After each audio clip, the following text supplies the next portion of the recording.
আসসালামু আলাইকুম, ডেলিশিয়াস বাংলা ফুডে সবাইকে আরও একবার স্বাগত জানাচ্ছি আরও একটি রেসিপি দেখার জন্য।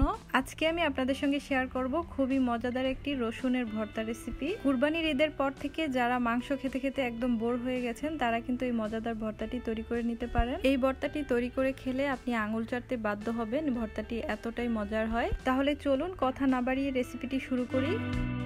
ভর্তাটা তৈরি করার জন্য চুলায় একটা প্যান বসিয়ে 2 টেবিল চামচ পরিমাণ সরিষার তেল দিয়ে দিলাম। তেলটা হালকা গরম হয়ে আসলে এখানে আমি 6টা শুকনা মরিচ দিয়ে দিচ্ছি। এই ভর্তাটা শুকনা মরিচ দিয়ে বেশি ভালো লাগে, তবে কেউ চাইলে কাঁচা মরিচও ব্যবহার করতে পারবেন। ভর্তা তো ঝাল ঝালই মজা, তবে আপনারা চাইলে আপনাদের টেস্ট অনুযায়ী ঝালের পরিমাণটা কমিয়ে অথবা বাড়িয়ে দিতে পারেন। শুকনা মরিচগুলো আমি সরিষার তেলের মধ্যে একটু নেড়ে চেড়ে ভেজে নিয়েছি।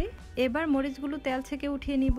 এরপর এখানে দিয়ে দিচ্ছি 1/2 কাপ পরিমাণে রসুন। যেহেতু রসুনের ভর্তাটা তৈরি করছি তাই রসুনটা একটু বেশি দিতে হবে। আপনারা চেষ্টা করবেন দেশি রসুনটা নেওয়ার জন্য। দেশি রসুনে কিন্তু ঝাঁজ বেশি থাকে, এই রসুন দিয়ে ভর্তা তৈরি করলে বেশি মজা হয়। এবার আমি রসুনগুলোকে একদম সিদ্ধ হয়ে আসা পর্যন্ত ভেজে নিব। আমার রেসিপিগুলো যদি আপনাদের কাছে ভালো লেগে থাকে তাহলে অবশ্যই একটি লাইক করে চ্যানেলটি সাবস্ক্রাইব করে রাখবেন। আর যদি ফেসবুক পেজ থেকে দেখে থাকেন তাহলে অবশ্যই পেজটি ফলো করে রাখবেন।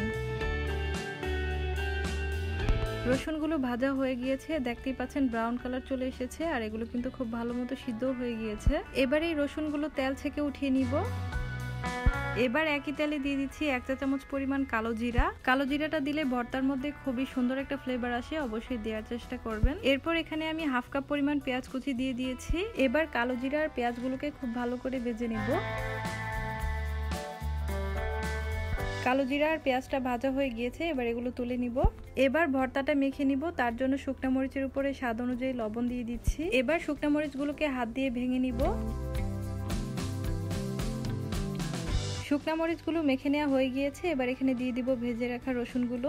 এবার রসুনগুলোকেও ভালো করে ম্যাশ করে নিতে হবে। আর আপনারা সবকিছু সরিষার তেল দিয়ে ভেজে নেওয়ার চেষ্টা করবেন, তাহলে ভর্তাটা বেশি মজাদার হয়। প্রতিদিন নিত্য নতুন ভিডিও পেতে বেল আইকনটিতে প্রেস করে রাখবেন। আর আমার রেসিপিগুলো বেশি বেশি শেয়ার করে দিবেন ফ্যামিলি এবং ফ্রেন্ডসদের সাথে। রসুনগুলো খুব ভালো করে ম্যাশ করে নিয়েছি। এবার এখানে দিয়ে দিচ্ছি পেঁয়াজ আর কালো জিরা ভাজা।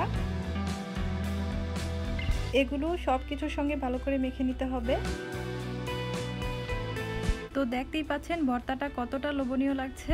গরম ভাতের সঙ্গে এই রসুনের ঝাল ঝাল ভর্তাটা খেতে যে কতটা মজার, বাসায় ট্রাই না করলে আপনারা কখনোই বুঝতে পারবেন না। আর একবার তৈরি করে খেলে ইনশাল্লাহ বারবার তৈরি করতে হবে।